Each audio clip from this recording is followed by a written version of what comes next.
Welcome back to Scroll Tax. Today we're here with. Matthew Donovan. We invited Matthew to be on because he actually sort of invented the concept of clout and is an expert on clout economics. So we're going to start by just asking you how you arrived at being a clout expert. What was your life like pre-clout? I was living in LA and I was just observing everyone else having clout and me being in the cuck chair of no clout.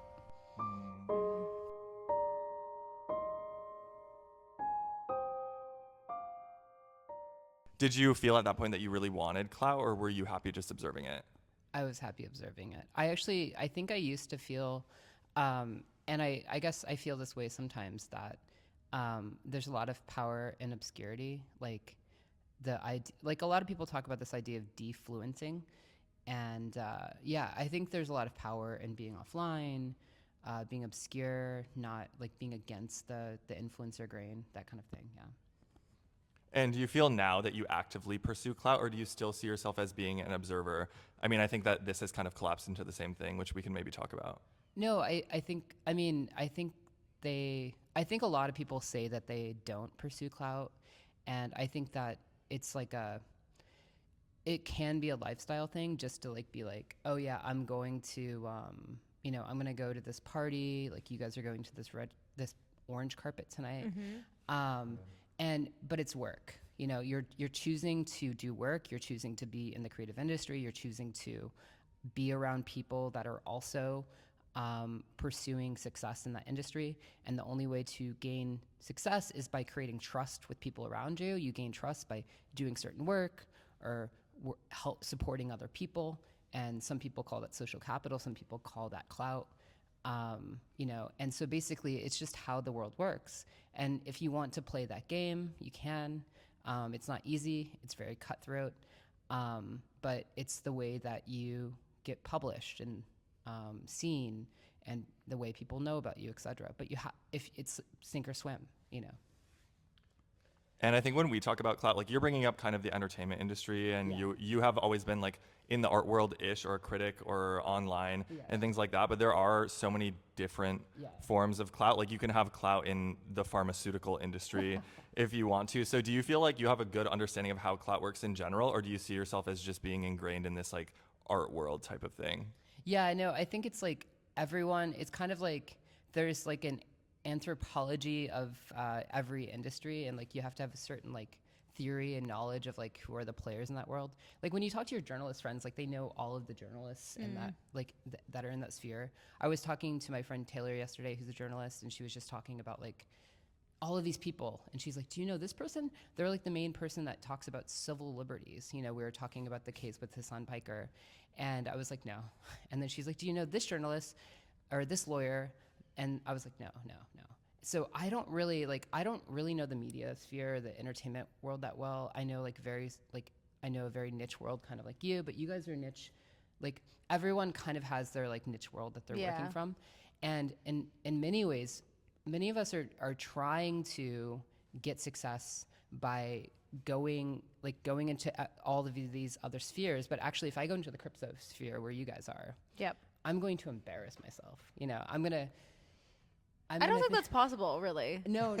It's inherently embarrassing. Yeah, I was going to say. Well, I didn't mean I'm going to embarrass myself by being in crypto. I just mean like I don't know the language. I don't know how to. Right. Like you guys like why Scroll Tax is interesting is because you guys are going into the crypto world and saying like, hey, there's this other alternative way of making culture in this besides the typical tech bro way. And by offering that like you guys are offering that value, you're creating clout for those people, right? So it's clout through the work. You guys are doing the work.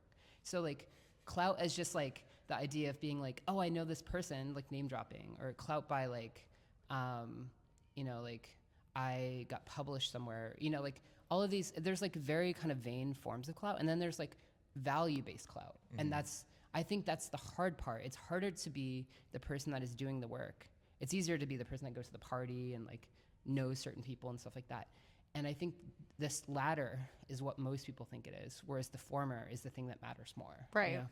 Yeah, I think to me that the difference between what you're describing, where it's like work-based or maybe even trust-based, is that I would just refer to that as social capital, and this more ephemeral or illusory form of it is clout. Yeah, that's fair. Yeah. Yeah. And I think like part of what you're saying is like, okay, you know about and have clout in this one specific sphere, Yeah. and that's not generalizable. And I think like one strange thing about clout is that a lot of people kind of don't realize how niche the clout that they have is, and they think that they can kind of like use that to transcend Into different their little categories of clout. subcategory Yeah. when that's not actually true. And I think like the biggest form of cloutmaxxing is just being rich.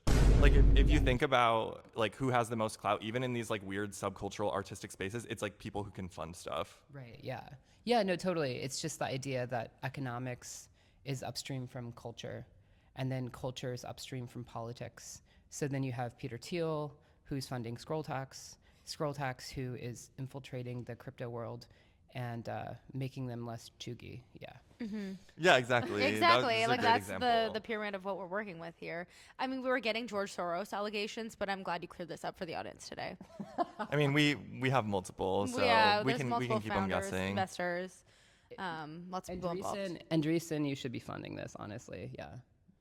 Well, we're oversubscribed Yeah, I right was now, gonna but say cap maybe on the table's next closed, round. but yeah, maybe for the Series A, we'll get that. Okay, so let's turn to your recent Substack, where you were very explicitly talking about how clout and online presence has impacted your life and career. Do you want to just like run through the core ideas of that? Yeah, totally. So, I mean, I am kind of being glib about these two things at the same time. So I'm talking about this idea of clout-maxxing, and I'm talking about how I was talking about this term before. The far more well-known, far more clouded critic, Brad Trammell, used a similar term a month after I did, called clout bombing. So we have the Neoliberal Hell podcast has a podcast about clout-maxxing, and we're describing how these lists that everyone is like, basically we're creating clout by adjacency, or authorship by adjacency. And then the second aspect of that is clout grabbing. So he's using the Heaven Couch, and I use the Heaven Couch to explain how Mark Jacobs himself had clout grabbed or stolen this idea from this LA collective named Heaven with a 3 instead of HEAVEN. And basically, if you look at almost all of their fashion and their ideas being polysexual, being kind of like this brand that is edgy and a very kind of like queer, but also kind of like very like clout forward way. Like you have like downtown queer PR people, you have like people from the fashion and art world, and like basically it's not actually like the fashion itself is more Tumblr revivalist than it is like countercultural. It's more pastiche of the Heaven idea. So he's clout grabbing, right? And so I'm saying basically that I created this, or I was talking about this idea of clout-maxxing idea before this other person clout grabbed that idea and called it clout bombing. So wait, is clout grabbing basically like stealing credit for someone else's work, basically, or associating yourself with something to make it appear as though you invented it, basically? Yeah. Well, it's usually like somebody more famous and popular, like Mark Jacobs, stealing from somebody named Lulo in LA, who I worked with. I used to run the door for at her parties in LA. And, you know, that scene was like Sophie and like Kim Petras and those types of people in like 2017, you know, up until now. And there was some fashion accessories and fashion related things, but mostly it was a scene. And so, yeah, they were stealing that idea. So it's a popular person, or a more popular person, more famous person, stealing somebody else's idea, claiming it as their own, and not doing not offering citation. All they offered to them was like, we'll send you some free merch, you know. So. And you're like, well, merch doesn't pay my bills, sweetheart. So what's going to go on with that? What is the throughput of Mark Jacobs up here finding this really niche esoteric crowd in LA? Like, what's the connection? Well, I think because, you know, it's one of those things where if you running the door is like a very interesting kind of like position within the clout world, because you like if you're running the door of a place that is like a cool party, but it's not like super famous, it's like underground. You start to see all these like famous people coming through, and you get to meet these people. I mean, when, like, for instance, when Kim Petras comes through the door, her like mean gay friend comes up and starts like saying like, you know who I'm with? I'm with Kim Petras. And I'm like, oh, cool. And they're like, you have to get her in. And I'm like, I don't know who this guy is. He's not on the list. Yeah. And I'm like, okay, I don't think Lulu is going to get mad if I let this person in, right? But this guy is really intimidating. So I'm gonna let her in. And so you get to see basically how this world works, right? And so all of these like famous people are getting let in, and so these famous people are most likely connected to Marc Jacobs, right? Right. So then Marc Jacobs like likely hears about the scene, and Marc Jacobs is known for basically, stealing so many ideas, basically. And so his whole model is actually based on being a culture vulture of scenes that are well established. He doesn't always steal from a scene. Usually he steals like a singular fashion item. Yeah, I was gonna say the nails recently. I don't know if you've seen that. That was from like another TikToker, and then he started going to her nail or his nail guy, with the super super long fake nails. Oh yeah. Yeah. But that was like from a TikToker. I've noticed his campaigns though are very like, they got an ear to the streets. They know what's happening. They know what's happening in the internet world. So I was like, he's doing something right. Right. Totally. Yeah. Totally. But actually, when it comes to the clout couch in particular, it's the people who appear on the couch that are Right. ripped straight from that scene, right? Well, no. So those people are supposed to appear as if they're part of like a vague scene. I'm connecting that to the idea that that's the couch that Brad Trammell uses when he explains the idea of clout bombing, right? And so so the couch itself, I think to me seems like pastiche or like Tumblr revivalist. You know, it seems like an ode to like the 2014 Tumblr era. But it's supposed to represent the edgy downtown scene, you know, that everyone knows now. But it's also, so it's based off that, but it's also based off of this LA scene that was called Heaven. That was, you know, a lot of, you know, queer adjacent people and queer people themselves.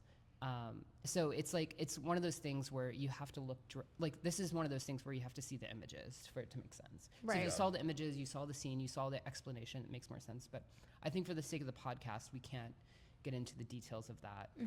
You just We'll show an image. Yeah. We'll put up That's pictures. the best we can yeah. do. So this piece that you wrote is fixated on, it's something like how these posts ruined my life or something like that, or not ruined my life, but what is it? It ruined my life for like being considered like a serious person. You know, it's like people like, I think in some sense it's good for me, but it's also like, yeah, like I'm going to Columbia and I like I'm trying to kind of ingratiate myself with like people in that world, but I just feel like I spent all of my time just hanging out like and like the party scene and writing about how clout worked in this scene. And I think that that's the thing that really was the most interesting to me, but it made me not as serious of a person. It made me like a lolcow, like a person who is like a joke of a thinker.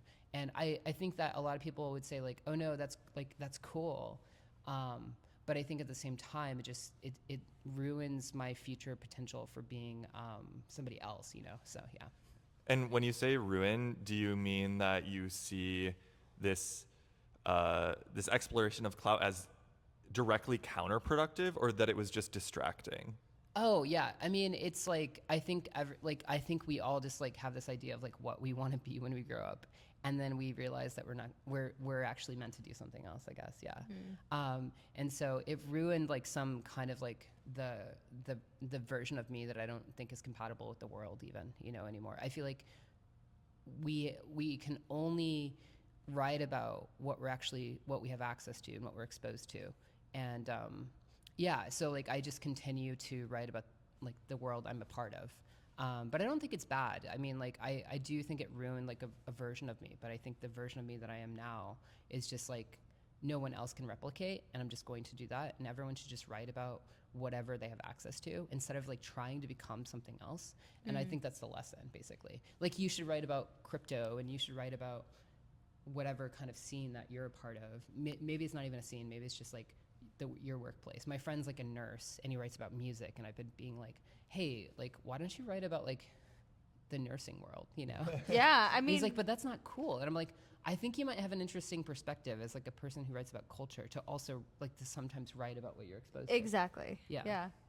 Yeah, I think there's something interesting about being the person who doesn't belong somewhere. Like as like you're an academic, and then you show up to these other things, which is kind of unexpected. And so you're automatically importing this academic perspective and this like analysis to something that no one else is analyzing in exactly the same way. Do you feel like the work that you do now draws upon your academic background, like when it comes to clout in particular and like partying and art and whatever, or do you feel like they're like kind of detached from one another? I mean, I think because I come to academia like so late in life, like I'm 30, I just had my birthday 2 days ago. I'm Happy belated. 39. Happy birthday. Thank you. So I've always been a part of like something called like para-academia, like to the side of academia. So like, or something that challenges academic perspectives. So I've always kind of had this kind of like quasi-cultural understanding of things. So it's very intuitive for me. But yeah, I don't consider myself to be like I never considered myself to be of like the classic academic lineage. So it just makes sense, yeah. And in some sense, yeah. So just to be clear about in what way you're para-academic, you're a grad student, or how are you like associated with Columbia? Oh yeah, so I'm a student at Columbia. I'm doing my undergrad at Columbia, and basically I'm doing research on detransition, hoping to get into grad school. And basically I am also writing a memoir. So I'm doing like classic sociological research on detransition through looking at medical research. And then I'm also writing a memoir, which is more cultural adjacent, which is like the way I'm writing my Substack, I'm writing my memoir, and it's all the same. And that's probably the thing that I care more about. So. Do you want to be perceived as an academic or someone who is silly and fun?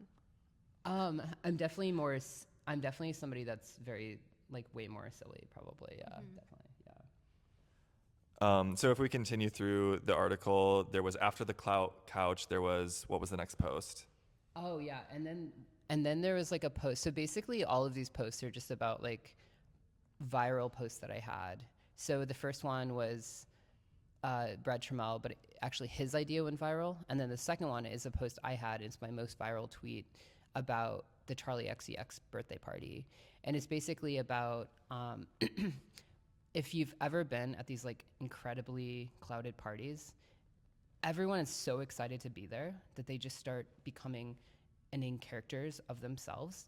And I was just describing how clout basically makes your brain go like numb.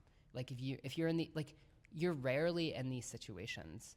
I mean, when you are, it's just like, you don't know how to function because you're just like around all of these like famous people and all these insane things are happening.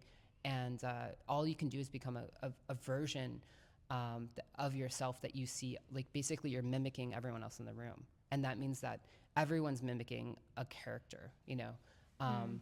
And I think people would say like, oh no, that's not like how I would act, but you have to be in that environment to know how you would act.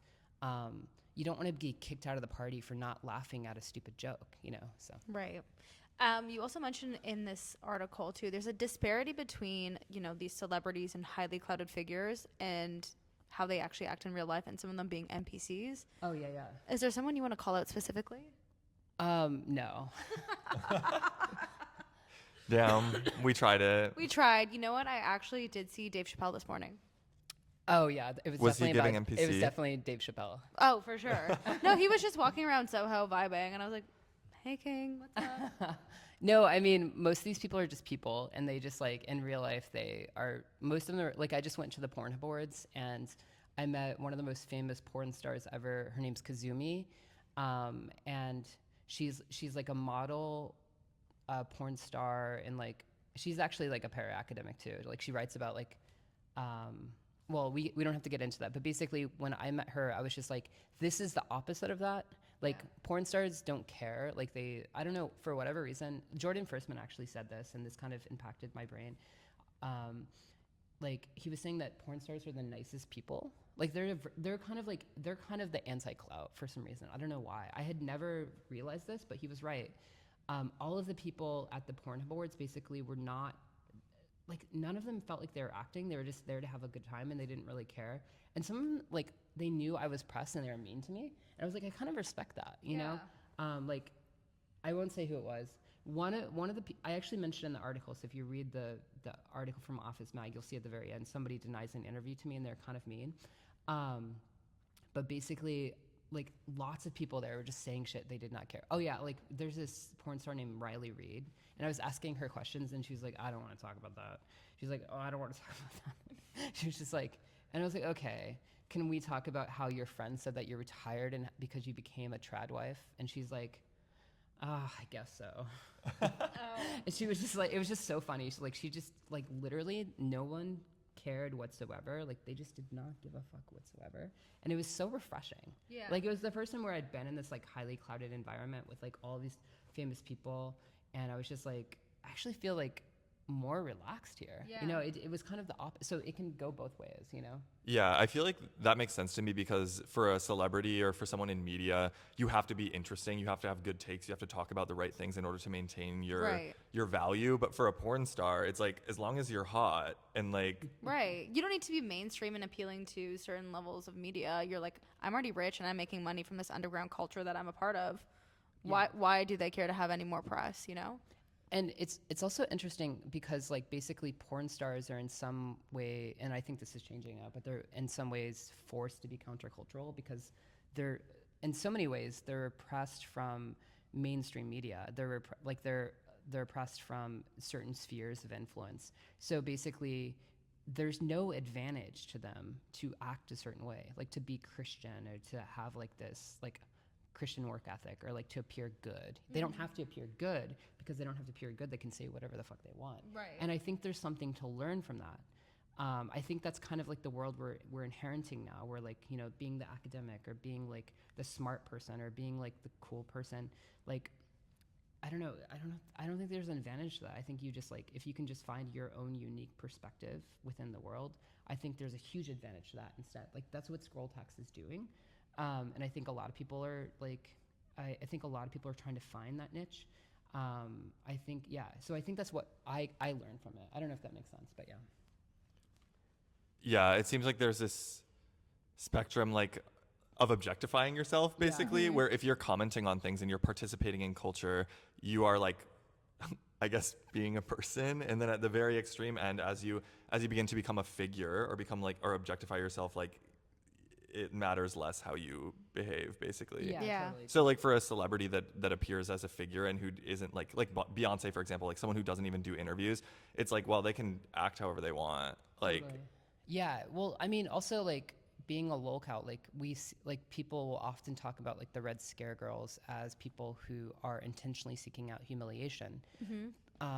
Like, or like baiting people. Like there's this like e-girl, I can't remember her name, but she's constantly baiting people, you know? So there's like the people that are intentionally like humiliating themselves, their personhood is being attacked. And then there's like these people that are just, their whole like monetary source of income from, their whole source of income from Twitter is just like baiting people into like horrible takes. And like just finding like that like very specific trigger point for people on certain platforms, in this case Twitter, seems to be like a great place for like the 25% of lurkers who are still like liberal normies, you know, that are going to be upset by this, you know. Right. But do you think it's them engagement farming at the end of the day? Because as someone who also like does content, to me, I feel like a lot of people like that know what they're doing. It's like at the end of the day, you're getting paid based off of your engagement. So like the spicier your takes or the more opinionated you are, the more like roused you're going to get in your audience. Yeah. Well, I think people figure it out eventually. I think that's where like being a person pays off. But I think trying to appear authentic in a way so you can bait people. It's a curated authenticity, you know, that curated authenticity to bait people is really effective, but I think it has a half-life, you know, like I think it can only last so long. Right. So yeah, but like the slow burn of like being a person, I think pays off in the long run, but it takes a lot longer. I agree. I was going to say, Quasi was saying the other day, he doesn't believe in authenticity. Right. Yeah. You want to explain that? Well, I basically, like, in order to determine that someone is being authentic, you have to know their intentions, and people's intentions are completely unknowable. And it's also like, if I think about myself, like if I think about what authenticity would be for me and like an image of myself and how I would portray myself if I was being authentic, it's like completely clear what that would be. It feels extremely malleable. Like me being authentic to one person is actually not the same as me being authentic to other people because I'm constantly reacting to things. I think when people say they're authentic, you're acting as if like you are the genesis of activity on Earth or something, when in actuality you are receiving and reacting to information, and so who you are is just dependent on what you're receiving at that time. Yeah, totally. Can I read a part of my recent article that relates to this? Yeah, definitely. It's really short. So I'm describing like the vibes at this party, and I was like, the vibe hovered between seizure and slow burn. Influencers drifted in loops, filming each other, caught in the algorithmic trance of pretending not to try. Fashion toggled between surreal and calculatedly novel. Thigh-high vinyl boots over distressed denim, assless chaps, bolo ties paired with latex harnesses, and earnest clusters of cows cosplaying influencers wrangled into steady streams of digital content like livestock on the content farm. Yeah. And how would you connect that to what I'm saying about authenticity? So basically the part where I'm saying the vibe hovered between influencers drifted in loops, filming each other, caught in algorithmic trance of pretending not to try. So basically the idea that when you're at these events, even though I said like the porn stars themselves didn't feel like they were trying, but there's influencers there that are like filming everyone, coming up to people and saying like kind of like almost like gotcha questions, like there was this girl named Jenna Fox there that just had like breast implants before she came there, and she still had like the gauze, and people were like coming up to her and being like, can I rip that off for you? Like they wanted to rip the gauze off, like jokingly, knowing that it might make her tits fall off, you know, like things like that, you know. It's like people like have all of these like prepared questions that they could have almost like put into ChatGPT before they walked up to the person to be calculatedly novel, you know. So low-key us, like that's exactly what we're going to be doing tonight. Yeah, ChatGPT, list of questions, what to ask crypto people, what to ask Bitcoiners. Can we role play that I'm a crypto person right now, maybe? Yeah, absolutely. What are some of your questions for tonight? Well, first, it's a red carpet, so who are you wearing today? Yeah. So right now, I actually don't know. Okay, I'm wearing Clark's shoes because they last for a long time. I'm wearing black pants from Target. I'm wearing this thrifted leather jacket that I got from Crossroads in LA. That is kind of like, it has this grain on it. Can you see the grain? Yeah. It has like an old vintage type grain. But it was only $30. Amazing. And then I'm wearing a shirt from H&M. So yeah, my total outfit probably costs under $100. Oh my, goth on a budget. Yeah. It's all black. The other questions I want to ask people, so this is for Bitcoin and pizza. It's like both are involved. So what's the point of crypto? So crypto is all about creating an alternative monetary system, right? Right now, we want it to be an investment vehicle so that in the future, when things like the US currency, USD, is no longer valuable, we want to have something like crypto that is able to replace it. Right now, it's incredibly volatile, and it doesn't seem likely that this is going to happen. And I'm very skeptical. But I'm putting my child's life savings in it because I've just seen Bitcoin grow a lot.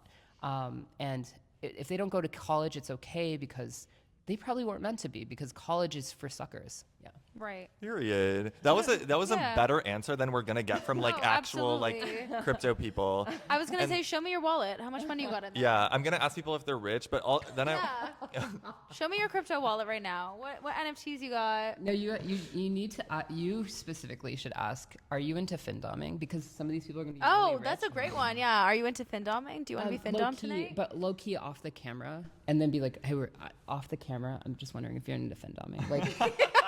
I'm gonna turn the mic off for a second, and then you're gonna make so much money tonight. Yeah. You'll get, if you just bake that into like every interaction, you're gonna be like your returns will come a lot faster. Yeah. Oh, that's so smart. I should get into. I feel like a lot of crypto guys are into findoming, anyways. If they have a high nasally voice, then Matt could ask them that too.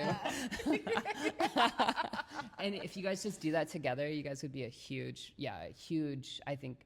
Definitely a whale. You guys would become the whales of the crypto market. Period. Well, here we come, guys. Here we come. And then as the second part of that question, what's the point of pizza? Oh, fuck. I don't know, bro. What's your favorite pizza topping? Oh my God. I feel like this is so, all my Italians out there, I'm sorry, but it's pineapple. Slay. Wait, that's so good. I love pineapple that's on so pizza, rare of yeah. you. It's bad taste, of course, but it is, yeah. Because Italians hate that, yeah. Yeah. Gotta lean into it. I want to try to like. Unfortunately, your answer to the crypto question was so good that I couldn't like do the bit. But the point was supposed to be like that I was gonna be like, what's the point of crypto? And then it's this long meandering thing that doesn't really make any sense. And then I asked, what's the point of pizza? And it's like to nourish your body.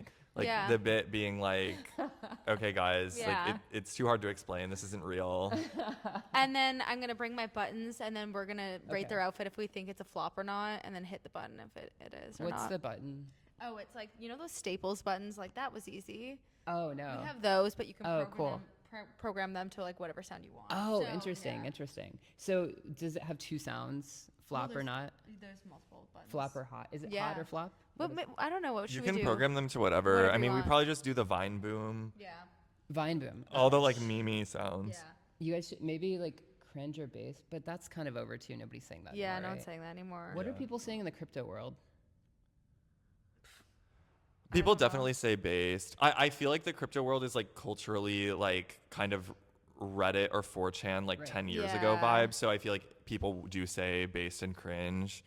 But I'm trying to think like what is the lingo that people would use for that? Yeah, it's like Bullish, bearish. Yeah, Yeah, bullish, or bearish, Yeah, just you like- should probably use that. Yeah. Yeah. Are you bullish or bearish on? On this outfit. Yeah. Oh God. Actually, Yeah, that's But that so also bad. works in like the financial. It works in the financial world too, and it's like an Yeah, older yeah, it's term. like Yeah, yeah, yeah. It's like it's a pre-Reddit term, so I think it works. But maybe working in rug pull in there might Yeah. work. But then there's gonna be a couple of people where you're like, Yeah. do you know about my company? That's so rude. You're bringing that up. Like Yeah. people that have Yeah. been accused The of having, grifters. the rug Oh pullers. yeah. Well, we're gonna ask them. If We'll say, are you a they're- Are you a grifter? grifter? Oh Yeah. really? Yeah. Wait, are you a grifter? It depends on what day of the week it is. Yeah. Real. Real. Very What has real. been your most successful grift? Oh my God, I feel like, I have a really funny answer to this off camera. Oh, okay. My biggest grift has probably been going to Columbia University. Yeah. Oh, okay. Did you grift Period. them out Yeah, of a that's bunch a of good money? grift. What's that? Did you grift them out of a bunch of money? Yeah, I got a huge scholarship there. Period. So yeah, I think that's, yeah. I They love definitely that. shouldn't have given me that based on my work. Yeah. What's your best grifter tip you have for someone in the audience? Best grifter tip is, Or Cloutmaxxer. too. Yeah. um, Actually, let me re-ask It's the that. same.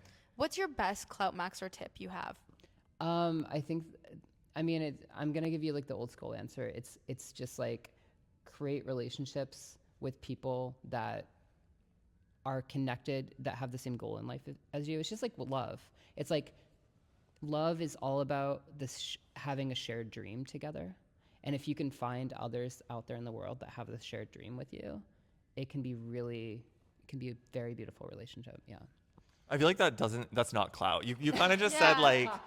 like don't pursue clout, pursue like love and fulfillment. Yeah. Well, I think that like it's like the half-life thing of like like having curated authenticity. There's like a half-life on those relationships that you grift into, like just plainly grift into. Like it's just not going to last, and you're gonna like think it's fun for a while, but then it's gonna it's gonna be a rug pull in the end, you know. So just yeah, and so if you want more sustainable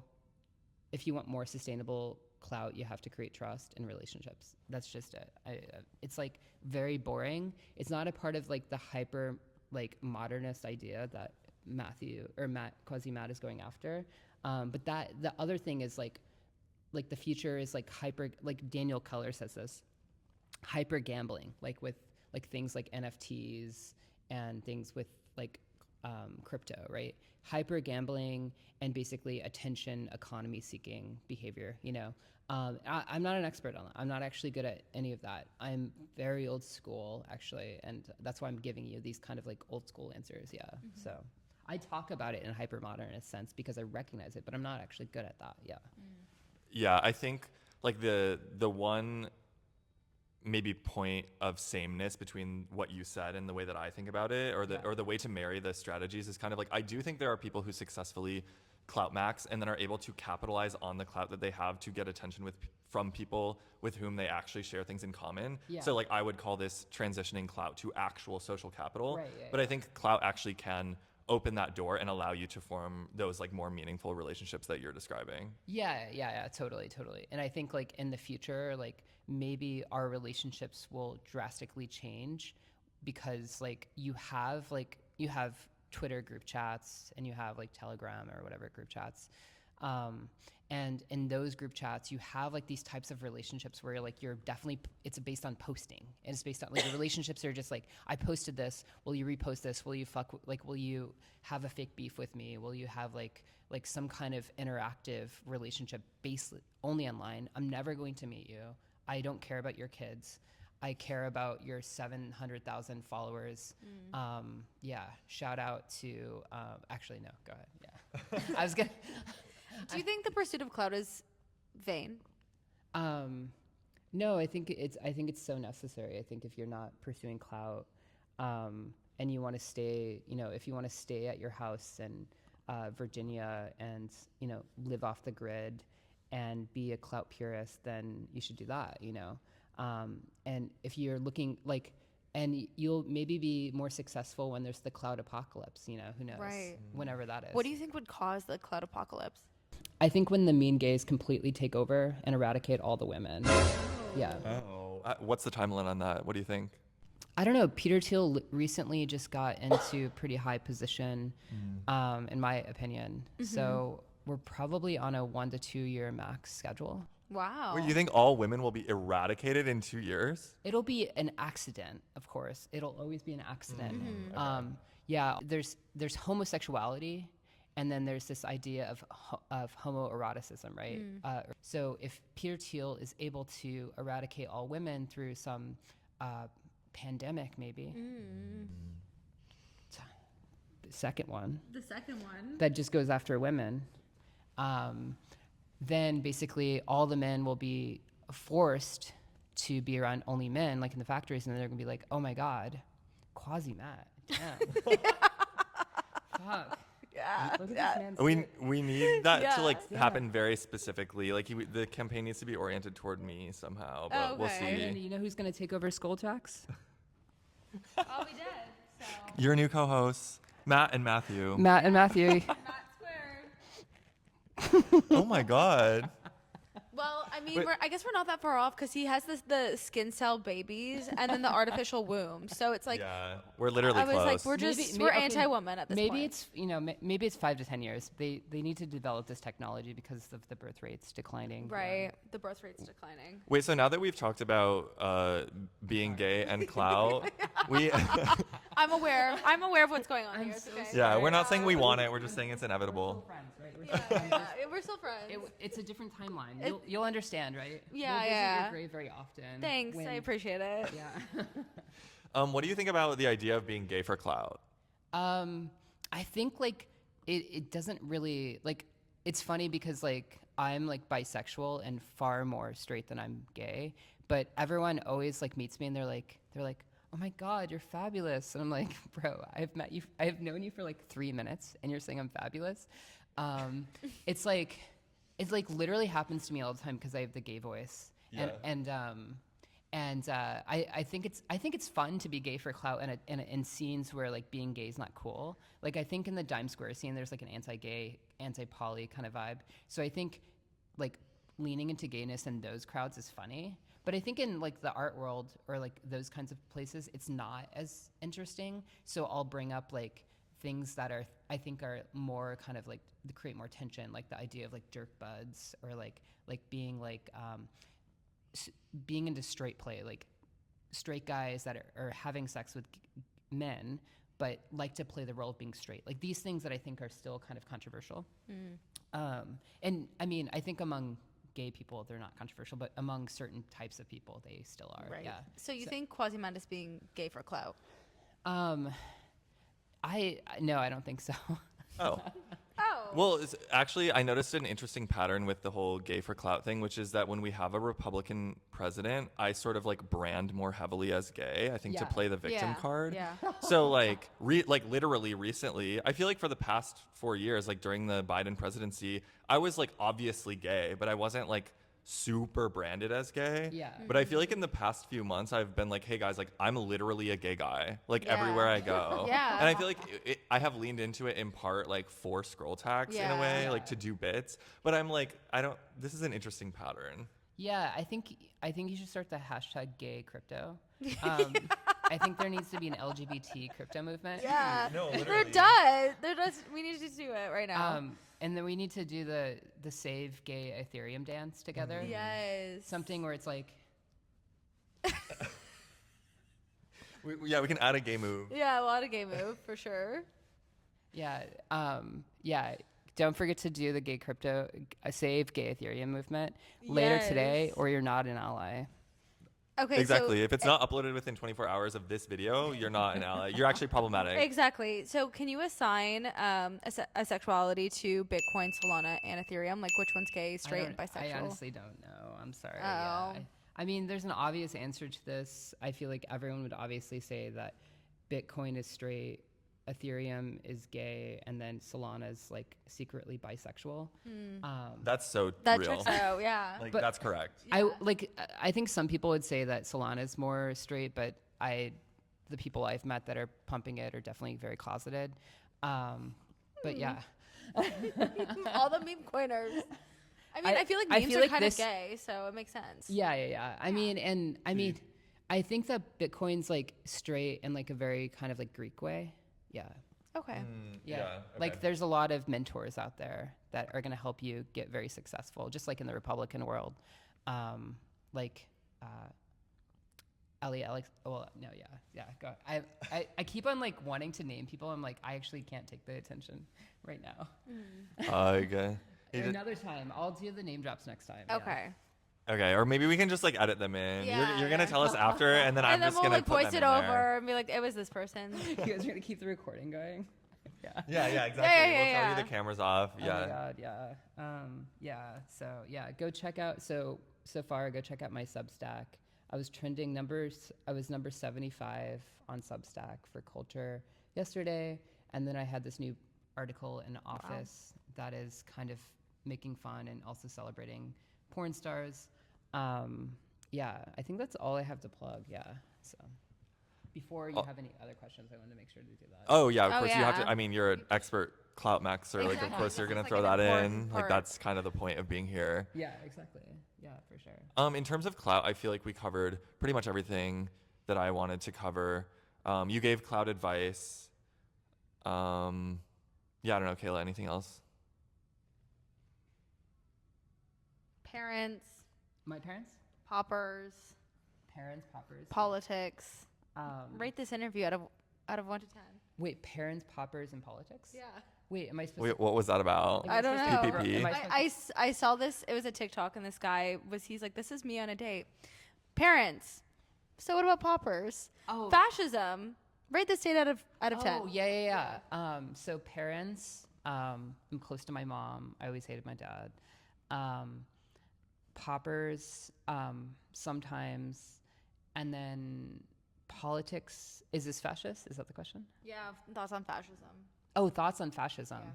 I think the term is ruined when like they're trying to get rid of habeas corpus and deport judges and journalists and stuff. So I feel like the term's just so over. It's just not cool to say it anymore. It's the Yeltsin effect. Yeah. So you're a fan, or what's the? I'm a fan when it's like fashionable. Yeah, when it's cool. Yeah. Right. Yeah. Okay. And it's not fashionable right now. I feel like it's I feel like because Peter Thiel, like his timeline is starting to. It might be longer than I realized. I feel like I shouldn't like comment and like support it for the next 5 years at least. Right, Otherwise, right. I would. Yeah. Yeah. If its timeline is shorter, like it was a year, I definitely have to say I'm pro-fascism. Yeah. Got it. Okay. That makes sense. I mean, I feel like everyone's just aware this is all Peter Thiel's agenda. Like, do you think he's truly evil? Well, I mean, like, define evil. Like, do you think supporting, like, being backed by Israel and the CIA and wanting to create robots that have sex with you all the time because you've killed your ex-boyfriend. I don't know. I guess that's true. Like, what's the true Because definition you of killed evil? the only love of your life. This is, oh my God. We're gonna have to cut this. I'm gonna get disappeared. Yeah. I was gonna say they're gonna deport me. You're gonna fall off a cliff. And I'm gonna be chilling because I'm on the right team in this battle. So He wants to be a teal twink. That's why. Oh my God. Yeah. No. I mean, I think if Joshua Citarella interviewed Peter Thiel, then I should be pro Peter Thiel. Yeah, because I basically have the same politics as him. So yeah. Okay. Yeah. That's fair. I think he's probably. wait, you fine. said, is that gonna happen? I feel like you said that like it. Oh no, no, he interviewed him. Oh, he did. Yeah. Oh, I didn't even know that. I've watched a couple episodes of his podcast and I've Doom really Scroll liked is so them. good. Yeah. It's like one of my favorite podcasts. So I think he's probably fine. Yeah, totally. Okay. Amazing. Good to know. So maybe we're safe then. Oh no, we're totally fine. Yeah. He doesn't care. He likes this. He likes the attention. My friend ran into him. Oh, actually though. I know I don't think he does. No, because like my friend is a tech reporter and like ran into him at an event and was like, "Hi, you're Peter Thiel, right?" And he was like, in a very low voice, like, "No." And then he like walks away and just like disappears from the event. Oh, What I am feel like I- he's kind of on some Brian Johnson shit where Yeah. he like wants controversy and lore and stuff like that. It's kind of like a thing that permeates like us. Yeah, whatever. Yeah. One of A my lot of like oomfies- right wing people are like that. Yeah. I wonder if he is though, because like he was, I think he was interviewed at, it might have been Oxford, or Cambridge or something. I think it was a British university, and they're asking him about the technology he was using for the drones in Palestine, and he's basically like, I'm gonna have to, defer to Israel on this. I don't actually know. I really just don't know. I trust them. They know what they're doing in the Middle East, and I just have to continue to support them. And other than that, we can look into it. Yeah. So yeah. Oh, okay. Because one PR of my king. Yeah, one of my oomfies is like knows him from their being feds and whatnot. And she really likes him, but she's very left and also like very liberal. So I get kind of confused where she's like kind of defends him sometimes. Where I'm like, Yeah. what's going on here? I don't really understand. I mean, it's one of those things where like he's really smart and he's like playing the game of like elite politics and also like cultural politics where like he's like in with like the people at Stanford and the people at like Palladium magazine, and like he's like kind of like in that sphere of like elite politics, where like people at Palladium are not going to talk about culture war stuff. They're only going to talk about things that are like that seem technocratic or seem like intelligent, that seem like, oh no, we're above like talking about trans rights or like whatever, like, or Palestine or something like that. So like he's deferring to these like things that he's trying to stay away from the hot button issues. Yeah. But then supposedly, he's funding these like cultural projects like Red Scare, or like we know that New People Cinema Club, he funded them. That's like a publicly well accepted thing, or like Sovereign House, like these cultural projects. But so like he has this like dual strategy, but like he's basically working in the like he's mostly in the closet about like the cultural stuff, but then like working with like the more vague institutional elite types of people. Right. He's sort of like contracting out the really spicy stuff and then directly engaging Exactly, with yeah. the more like Yeah. economic flavored stuff or tech optimist flavored Yeah. stuff, Silicon Right. Valley Really- ideology type beat. Yeah. Yeah, and I think rich people can do that. They can farm all that stuff out, and then they can just like seem like they're very smart.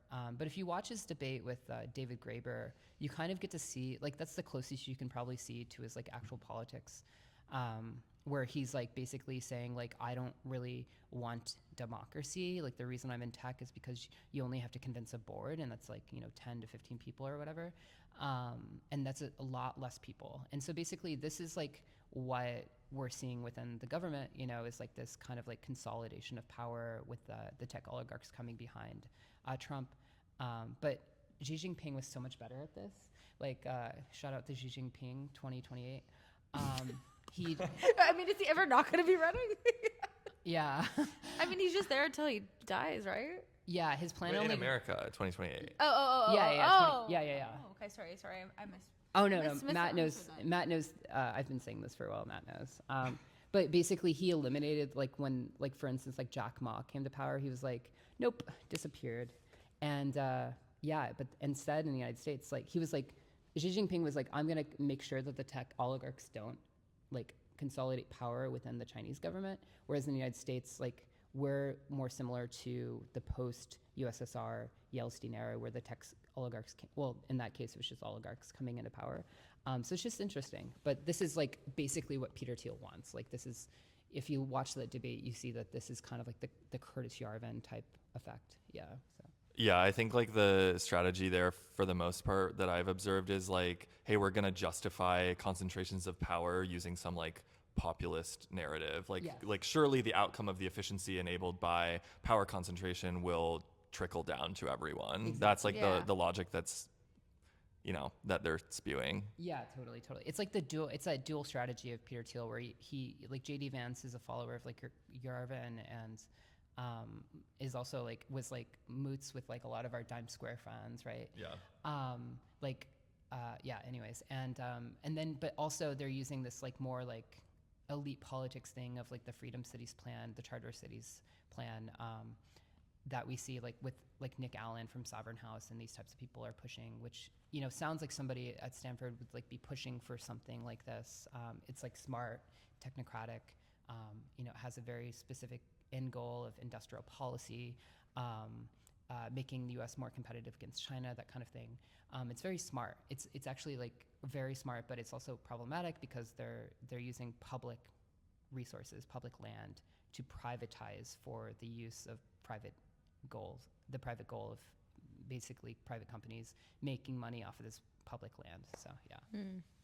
But yeah, we don't have to talk anymore about that. But that, Yeah. but I think that's the breakdown of like the political situation we're in for people that are wondering how it's relevant. It's just like a really simple way of understanding where we are. Yeah, totally.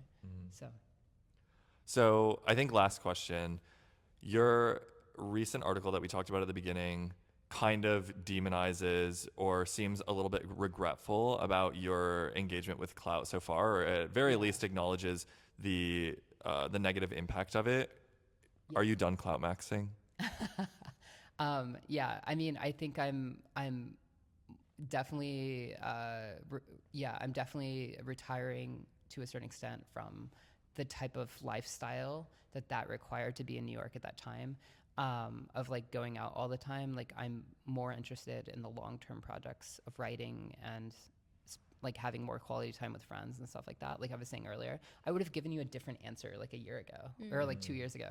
Like I would have been like more into the hyper like modernist perspective that you're interested in. I think now I'm more interested in like who are the people that I can like create meaningful relationships with, who are the people I can have meaningful sex with, that kind of thing. Yeah.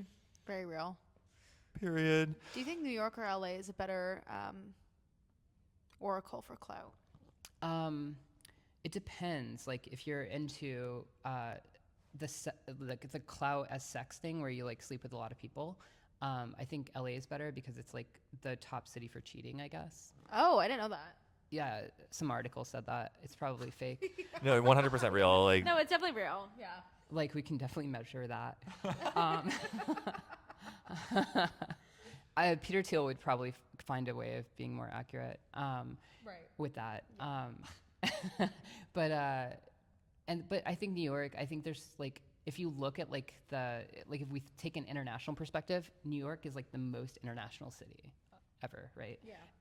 LA is like number 11 or some shit like that. Like it's kind of mid, you know? So if you take that perspective, like there's far more people to meet here from like all over the world. Whereas LA, you get very insular, cliquey people. It took me like 2 years to like find a friend group in LA. It was insane. It's like so hard to like get established there. And then when you do, it's like so limited who you can meet and the types of scenes that you can like integrate within. Whereas like in New York, we're like forced to be around people we hate all the time. And like there's something nice about that. Like I saw somebody on the way here. I was telling you about this, and I was like, I've never talked to that person, and I know that like we wouldn't get along, but I just saw them and we're like, yeah, I'm not gonna recognize you, but I was just literally at a party with you like a week ago, and we were like shoulder to shoulder getting like some hummus out of a tray together, and we're definitely not going to talk to each other because we're forced to be around all of these people we hate. And I think there's something good about that. I think it's like you have this like immunity towards like difference that allows you to argue with people, like be around people that have different politics than you. And I think that the insular kind of echo chambers that most people live in are just like replicated in those like cliquey scenes like LA. So Right. Yeah, like the more you're in public, the better for the most Yeah. part. At least when it comes to like being able to get along with a bunch of people and being able to queen out with everyone. Yes, Exactly. exactly. Yeah. Because you're really good at that. Because part of cloutmaxxing is being around people that you're not supposed to be around, isn't it? Would you agree with that? Yeah, well, I think I have like a whole theory about that where basically I think the best clout maxers are members of like two very disparate communities. And then because they don't overlap very well, Yeah. you can overstate your value to one in the other. So like for me, it's like I'm in crypto, but I'm also like in like the art adjacent like Yeah. party scene. Like there are these two distinct social groups, and I inflate my value in the tech one to the art people, and I inflate my value in the art one to the tech people. And then if you do that right, I'm low-key not very good at it, but like the people who really, really know what they're doing, just it goes like this, and it just keeps going because the clout becomes real, Right. and you're essentially just lying to both parties. Right. Yeah. Yeah. So I think like being able to participate in disparate social groups is like one of the best clout-maxing strategies. Yeah, but there's like tension between both, right? And at some point, do you feel like you have to like choose one to mostly focus on? I have never really felt like I had to choose one. I think you have to choose your priority. Like which one are you subjugating to the other one? Like which one are you using to climb the other one? Right. And like where do you want to end up the highest, I guess? Okay, that makes sense. Yeah. Yeah, and this isn't even something that I do intentionally. It's just like something that I noticed that I was doing. Right. Yeah. I mean, for me, it's like I guess this is part of it, like being like political and being known as like being like lefty or center left or something like that, and then being around among people that are right wing. Like I can like argue and debate with them, and like there's like that's like the way that how I meant it. Like there's like tension there, and and there's never resolve. And so I'm always around to be the lolcow or to be the person that is hated or something like that. And I thrive on that. Whereas not everyone does, and I think that it takes a lot of immunity to like hate, to be that person. And I think that that's what like Red Scare was doing. But I think they have more of like a higher tolerance for humiliation. Whereas I have a higher tolerance for just like rhetorical debate, and it's just like there's different temperaments. But yeah, I guess like what you're talking about is slightly different. But yeah, that's interesting. Yeah, definitely different. Do you consider yourself a provocateur, or do you think you just end up in places where you are considered provocative? I think I just like to be. I don't know. I just like to be around people that I don't agree with, because I just get bored with like people that are like left liberals or whatever. Like they're just so boring to me. Like it's just like such a homogenous culture. And there was this research study about like how conservatives actually have a higher tolerance for people that are different. So like I went to like the Reason magazine party, where it's like a libertarian party, and there's a bunch of people that are like of like very different perspectives there. It was like one of the most kind of like unique groups I've ever been a part of. Whereas like when I go to Sovereign House, it does actually seem like mostly right-wing people at this point, or like a lot of right-wing spaces don't actually have that kind of disparity, but left-wing spaces are almost always exclusively left-wing, and I don't know, it's too much for me. Do you think they need to do a rebrand? Yeah, we need the leftist Joe Rogan so bad. Yeah. Do you Well- think it's Hassan? When are you gonna start? Yeah, I mean, No, it's probably Joshua Citarella. Yeah, because he's able to talk to people that like he talked to Peter Thiel, Yeah, it's probably Joshua Citarella. Yeah, it's definitely not Brad Trammell. Nope. not Hassan. Oh, Hassan? No, because Hassan's too much of a leftist. Like Yeah. he is. I mean, he could be, because he's so big, but I think he's too ideologically left to have, like, he's a person that's like a political provocateur that is like very dedicated to a position, whereas like Joe Rogan's just asking questions. Like, Right. you need somebody like Joshua Citarella or somebody like that's just asking questions, that's trying to figure out how to bring these two different groups together to have a conversation, but not in the like generic Lex Friedman kind of way where like there's nothing there. They're like the most inane NPC possible online is probably Lex Friedman, right? Yeah. Yeah, there has to be some sort of like underlying propaganda that goes into the questions, even if they LARP as directionless or like sponge brain. I was also maybe I was getting too deep into conspiracy theory, but they were talking about 440 hertz is the sound frequency that people use to help. It's like propaganda sounds. So actually, a regular frequency is 432, but 440 is what Hitler used to use for his propaganda. Oh, and so like a lot of really catchy music is actually in 440 hertz. Oh, interesting. Anyways, it was Raven Simone talking about it, and I feel like she's kind of like a. She's right. Like, period. She's right. Yeah. She's definitely And right. so I was like, how do we make scroll tax into 440 hertz in the audio so it becomes more catchy and people are, affected by our propaganda that we create? Yeah, totally. Yeah, I think that's definitely part of it. The 440 hertz. Like I was about to say that actually, and you interrupt me before I could say that. Like 100%. That's the second part. And then the third part, there was like Gavin Newsom was recently on a podcast with, I can't remember who it was, some right wing guy, and they were saying to him like, the reason that leftists can't do the podcast thing, like Joe Rogan, because Gavin Newsom's trying to become the leftist Joe Rogan. Mm-hmm. He never will be. But he would, like they were saying, because when you do a 2 to 3 hour podcast, like what you're doing is you're actually having to go into a ring and spar your ideas. And there's like an open, like the longer the conversation goes on, there's more vulnerability that is being exposed because you ask more and more questions. Mm-hmm. And then you hit them with the real questions like hour 2 or hour 1.5 or whatever. And that's when the real spar starts to take place. And that's where the real kind of like, that's where the clips come out. Mm-hmm. Because not only is there vulnerability and like tension and fighting of ideas. Almost trust too that you've developed with your co-host. Yeah, exactly. Yeah. And so basically, and that's the technique. That's actually the technique. Exactly. Yeah. You create trust for the first hour, and then an hour and a half in, you start leaning in a little bit more. And then hour 2, once you really like showed them that you also have like the first half of the second hour, you're like starting to show that you also have perspective, and then you start to push them on that perspective. And a lot of people like Kamala Harris couldn't go into that arena because they're so optics focused in a way that is anti-clout. It's like not anti-clout in a way, because they're like trying to clout max as well, but they're doing it in a way that's like too purist, too old world. Mm-hmm. They want to control every aspect of the scene. Mm-hmm. And it's funny when like the new media, like wait, I can't say this actually. Yeah. When certain people like don't end up airing their clips because the person is too optics focused. It's not interesting to new media anymore. Right. Yeah. It feels too contrived and like, okay, you were media trained and you're just saying you're ripping off your script rather than being an authentic character. Yeah, totally. And so Kamala Harris was like was an NPC, and that's why she lost, basically. Yeah. Right. It's Period. her brand name.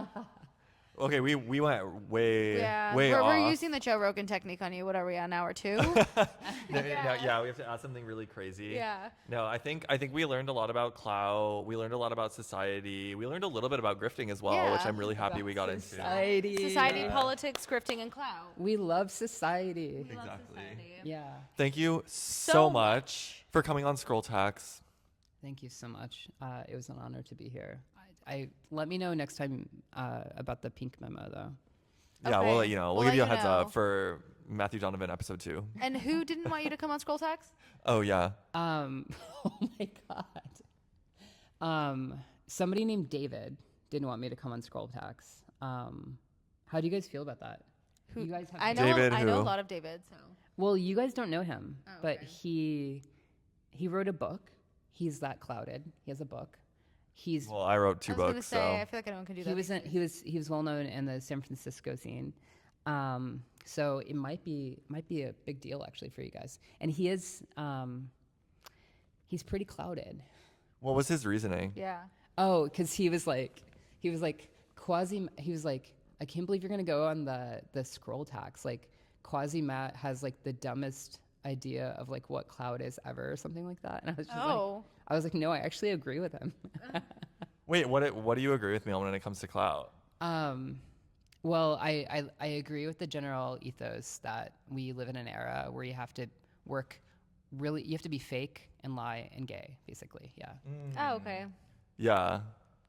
Okay. Interesting that that's sort of the public perception of my thoughts on clout. Wait, I thought you said that first. I mean, like, I would say that. Yeah. Sure. Yeah. That checks out. That's like very Yeah. Quasi-Matt coded. Yeah. Wait. How would you break it down within 3 words? Your theory on clout.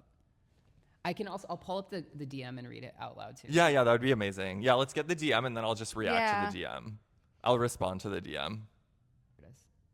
Why go on Quasi-Matt's podcast at all? Pearls before swine was my first reaction, having only read his benign simulacrum of a Crumpstack, lacking the latter's wit, narrative richness, politics, class consciousness, literacy, and talent. But now I see he's taken a Wittgenstein turn, constructing internet language games using 19th century rational actor economic theory. So maybe there's some point in aiding in his re-education. I mean, I just think that's like true. Like, I feel like, so my thing is I'm gonna say, okay, what you said, agree. I don't see why that's a reason to not come on Scroll Tax. Yeah. And but also he has a Substack on Dark Woke. Yeah. That's the only clue I'll give. Yeah. Someone from the dark woke community. Well, we did an episode on dark wokeism. Oh, I didn't know this. Yeah. So this is perfect. With a dark woke expert. Yeah. That makes sense. Makes sense. Yeah. Okay, so I see. Yeah. I think he's just a little envious, maybe. Maybe he wants to come on Scroll Tax, and it's just mad he wasn't invited. I think so. Yeah. I think that's totally it. So if your name is David and you're part of the dark woke community, this is your call out to come on to Scroll Tax. We'll be waiting for you. Period. Anyways, thank you so much, Matthew, for joining us today. Peace and blessings. Thank you. Stay clouded.